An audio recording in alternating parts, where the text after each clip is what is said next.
Citizens and residents, good afternoon. I wish to begin by expressing our highest commendations and profound gratitude to all who are serving on the front lines of COVID-19 on the National Task Force, the NEOC, the HEOC, NEMA Security, and in all the other essential services. These are persons who are working and sacrificing much to ensure that we have the essential care, supplies, and well-needed services. The essential workers that I represent today are putting in tremendous effort to ensure that core services remain available. This includes water services, transport and maritime affairs, SCELEC, solid waste, the cable, and our telephone service providers, Digital and Flow, and of course, public works. I must also recognize the many staff who support them in the field. They too are on the front lines of this pandemic as critical infrastructure workers who are fully involved in safety and the community well-being.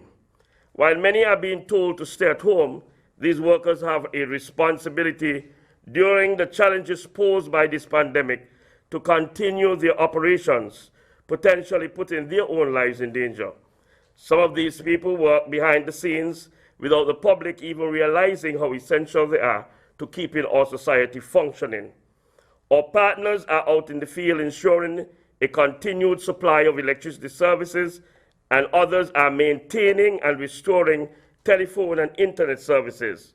Our partners understand the vulnerability of our communication systems to extreme weather for the hurricane season and have developed plans to prevent and prepare for disruptions to their system. The emergency preparedness processes and resources for all institutions on this committee are adequate for now. Our plans allow for effectively mobilize, direct, coordinate, prevent, and mitigate for preparedness and response. We have developed a resource list of all transport needs that will be available for us during a disaster, even now. Arrangements were made for the release of vehicles, equipment to facilitate work that is required also. I would like to thank all government ministries and statutory corporations and other institutions for making available vehicles that are serving the needs of the response teams. We are, of course, soliciting others, including private companies, to lend your assistance in this area to ensure that we can continue to respond adequately to needs as they arise. Our emergency plan helps us to cope with transportation requirements at both national and sectoral levels. We have also successfully sought assistance of drivers to operate vehicles when needed. Our hardworking employees of the Water Services Department are working around the clock to ensure maintenance of our water supply. A hotline was established, as you would have heard, 762-0099, and the department has been responding, providing corrective and remedial services to the many callers. The continued supply of water is key to fighting COVID-19, and we again call on our citizens and residents to treat this precious resource with the importance it deserves and do your part to conserve it. The cable. Full remote monitoring has been implemented and will be in place by May. They have standby generators now in place, and they have provided direct fiber connectivity installed for NEMA and ZIZ. However, they are awaiting the arrival of satellite phones that will further assist us in our needs when the hurricane season begins. They have utilized CNN and the visitor channels, advertising slots to broadcast NEOC and Ministry of Health infomercials. They have been using video crawl on CNN to provide contact details for the NEOC and COVID-19 Social Security relief. COVID-19 information is frequently disseminated via social media and other media outlets. We like to express our appreciation to the cable for their efforts. SCELEC is at stage 3 of their COVID-19 operations plan.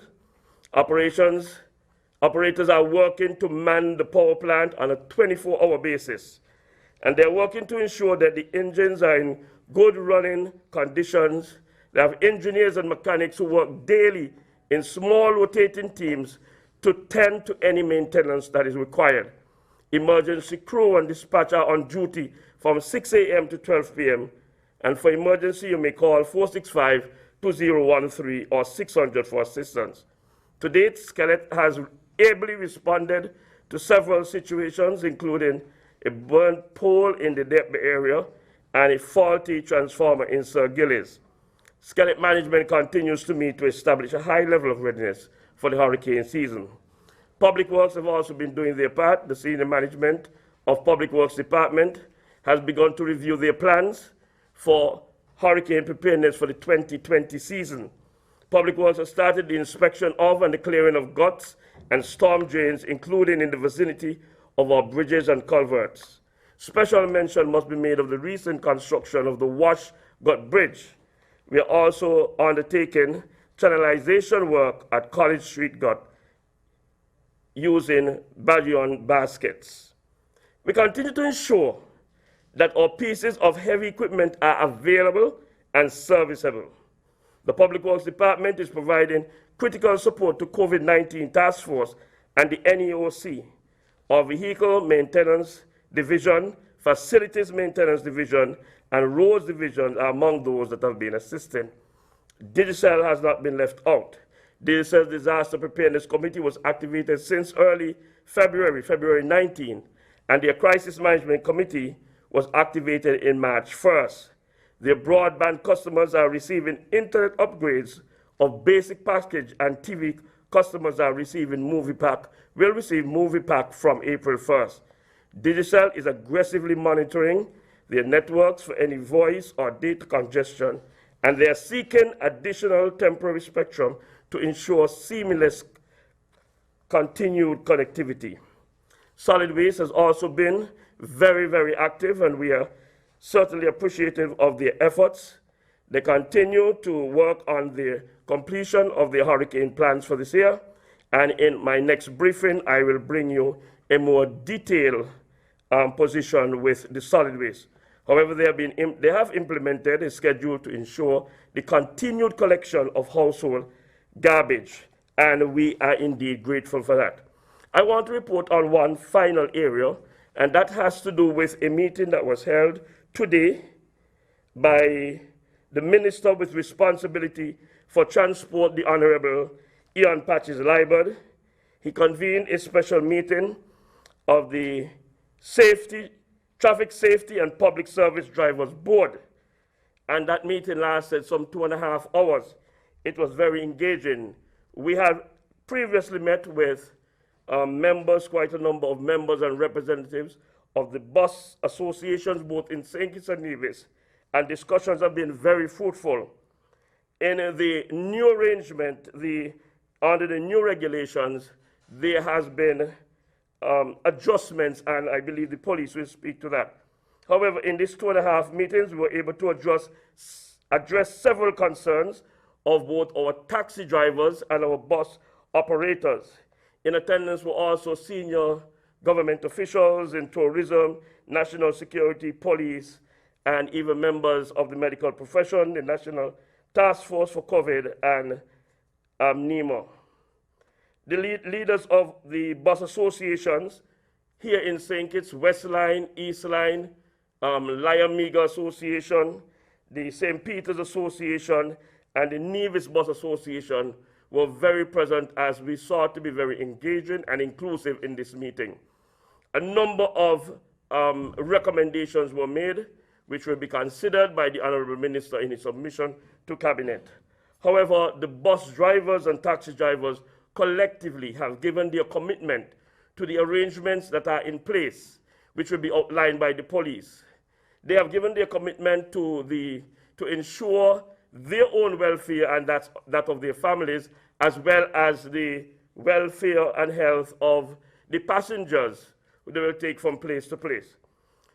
Given their commitment, we're asking the general public to work with the bus drivers in terms of the efforts that will be made to protect you and to protect themselves.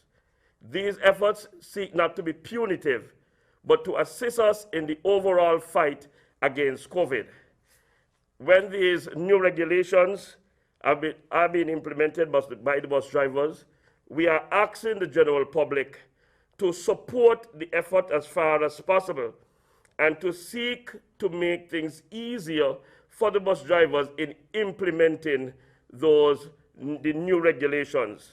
We believe that we have the support and the commitment of the bus drivers and the Taxi Association as we continue the dialogue to seek to address the areas of needs and concerns, and we look forward for an improved way forward as we are now in some areas relax in some of the regulations, but we expect that we will still safeguard our health and well-being.